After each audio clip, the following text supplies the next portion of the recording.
na oficina aqui, encerrando o expediente com um defeitozinho pra passar aí no canal pra vocês. Aqui é o Fiat Argo 2020, certo? Chega mais aí pra escutar o barulho de perto. Tá ouvindo aí o barulho que eu tô fazendo no motor? Pronto. Desliga aí o carro.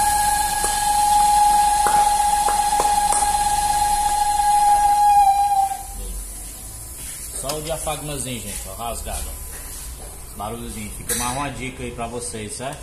Só tirar aqui, remover a tampa fora.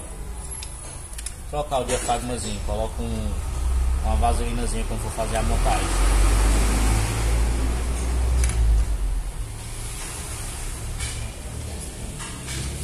Aí o diafragma rasgado.